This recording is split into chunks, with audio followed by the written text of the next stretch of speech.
As 2026 approaches, 74-year-old Carol stood in her living room feeling like she was drowning in a lifetime of memories. The pressure to downsize was overwhelming, and she had no idea where to begin. Every object felt like a chapter she couldn't close. But she discovered 7 surprising tricks that made the process feel not just manageable, but genuinely liberating. If you feel overwhelmed by your stuff and all the memories that come with it, you are not alone. For many seniors, decluttering is more than a physical chore, it's an emotional journey. But there's a better way, a way that honors your memories and gives you back control over your home. These aren't your typical organizing hacks. They're simple, senior-friendly strategies designed to make clearing out space feel surprisingly easy. So let's walk through them together. Before we begin, comment down below and tell us what part of your home feels the most overwhelming right now. When you share, this video reaches more seniors who are quietly struggling just like you. Subscribe to Senior Decluttering Diaries and turn on the notification bell so you never miss gentle, senior-friendly guidance made for this stage of life. Trick number 1. Clear the first touch surface daily. Carol's journey didn't start with an entire room. It started with her bedside table, a small but constant reminder of a bigger chaos. This brings us to our first trick. Clear the first touch surface daily. A first touch surface is the first place your eyes land in the morning and the last you see at night, your nightstand, the kitchen counter, or an entryway table. When these small zones are clear, it provides an instant sense of calm and accomplishment.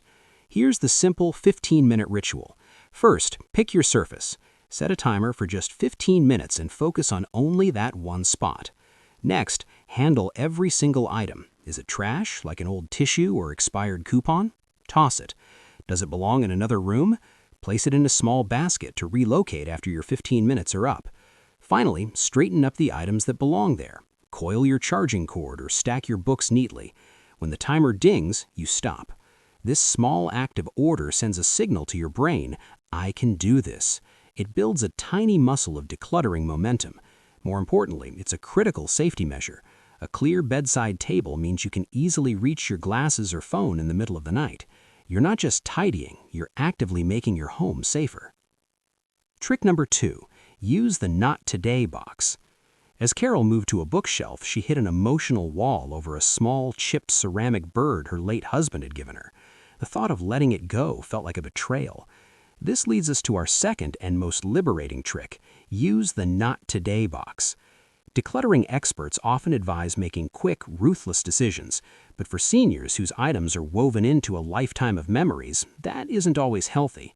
The Not Today box is a compassionate tool that gives you permission to postpone a tough decision. Here's how it works. As you're sorting and you come across an item that ties you in emotional knots, simply say, "Not today," and place it in a sturdy box. Once you finish sorting the easy stuff, seal the Not Today box, write the date on it, and put it away somewhere out of sight. Set a calendar reminder for a few months from now. What many people discover is startling. You often won't even remember what's in the box. The out of sight, out of mind principle is powerful. When that reminder goes off, you can look at the box with a fresh perspective. The intense emotional attachment has likely faded, and you can often donate the entire box unopened. The Not Today box separates the physical act of decluttering from the emotional work, making them both infinitely easier. Trick number 3. Apply the 1-year rule, but with a twist. We've all heard of the 1-year rule. If you haven't used it in a year, get rid of it. But applying it everywhere at once can feel brutal. This brings us to trick number 3. Apply the 1-year rule room by room, starting with the least emotional space first. The secret is to start small and build momentum. Think about your home. What's the one area that has the least emotional pull? For many, it's the laundry room, the garage, or the linen closet. This is your starting line. Carol started with her linen closet, which was an avalanche of mismatched towels and old sheets. She picked up each item and asked, "Have I used this in the past year?" The stained towel she kept just in case, into the toss box. The extra set of sheets for a bed she no longer owned, donate. In less than 2 hours, her linen closet was transformed. This success gave her the energy for the next room. By starting with these low-emotion, high-functionality rooms, you're training your decluttering muscle.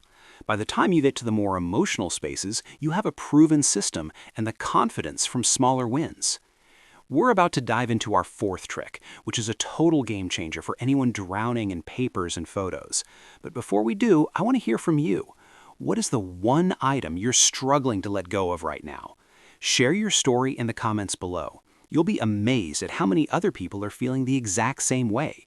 Your story might just be the encouragement someone else needs. Trick number 4, digitize your memories and documents. One of the biggest clutter culprits in any home is paper. Stacks of old tax returns, shoeboxes of fading photos, and drawers of sentimental letters. This leads to our fourth trick. Digitize your memories and documents. This is all about preserving the feeling and the information while freeing yourself from the physical object. Think of it as creating a weightless digital memory box. Let's start with photos and letters. You can scan them using a simple home scanner or even a scanning app on your smartphone. As you scan each photo, you get to relive that memory.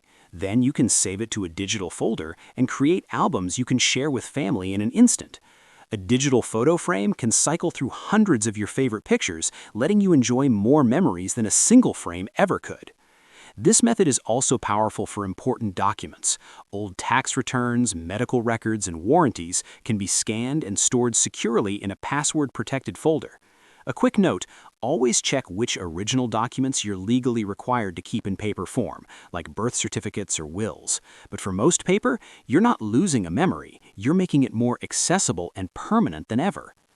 Trick number 5, create a weekly home flow loop. One of the biggest fears after a massive declutter is that the mess will just creep back in. This is where decluttering ends and maintenance begins. The solution is our fifth trick. Create a weekly home flow loop. This is not another big cleaning project. It's a short 15-minute weekly appointment with your home to stop clutter before it gets overwhelming. Pick one day of the week and set a timer for 15 minutes. In those 15 minutes, your only goal is a quick reset of your home's main zones. For example, spend 2 minutes in the entryway putting away shoes and sorting mail, 5 minutes in the living room fluffing pillows and recycling newspapers, 5 minutes in the kitchen clearing counters, and 3 minutes in the bedroom putting away any clothes draped over the chair. When the timer goes off, you're done.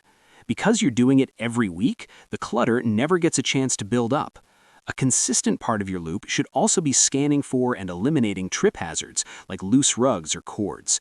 This trick transforms home maintenance into a dreaded marathon into a quick, manageable sprint. Trick number 6, measure your new space before you keep anything. This next trick is for anyone who is downsizing. One of the most heartbreaking mistakes is moving beloved furniture only to discover it simply doesn't fit in the new home. This leads to our 6th and profoundly practical trick. Measure your new space and create a floor plan. This trick shifts your mindset. The question is no longer, do I love this item? It becomes, does this item have a designated safe place in my new life? First, get the exact dimensions of your new home.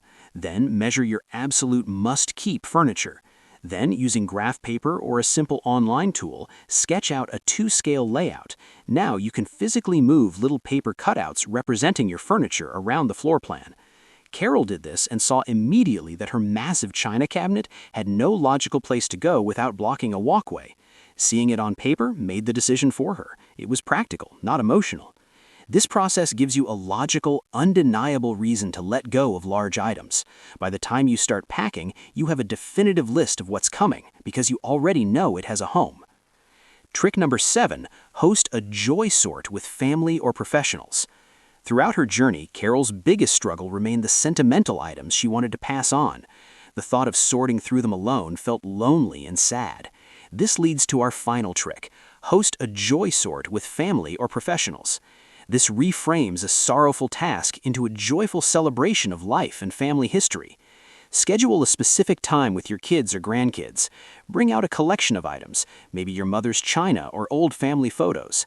As you go through them, you don't ask, so who wants this? Instead, you share the story behind it. This was the platter your grandmother served Thanksgiving dinner on for 30 years. You're passing on the oral history, the meaning behind the object. After sharing the stories, then you can invite your family to choose what they would like to have. If no one wants something, it becomes so much easier to let it go. You've given it a final, loving tribute. And if your family lives far away or you don't have anyone to help, you can hire a senior move manager. These are trained, compassionate specialists who help seniors downsize. The principle is the same. You don't have to do this alone. We've walked through 7 surprising tricks today, from the simple 15-minute first touch clear to the collaborative joy sort. We've seen how decluttering can transform a home into a space of peace and safety. Decluttering, especially later in life, is never just about the stuff. It's not about erasing your past. It's about making your present life safer, calmer, and more joyful. It's about honoring your memories while creating a home that works for the person you are today. Your journey doesn't have to start with an entire room. It can start with a single drawer. It can start with a single surface. The most important thing is just to begin. You have earned a life of comfort and peace of mind. By using these tricks, you can step into 2026 feeling lighter, more liberated, and completely in control of your home. Thank you for spending this time with me today. If you found this video helpful, please give it a thumbs up and subscribe to Senior Decluttering Diaries for more tips on simplifying your life after 60. And for one last question, which of these 7 tricks are you going to try first? Let us know in the comments. Your first step can be a huge inspiration to our entire community. Remember to be patient and compassionate with yourself. You can do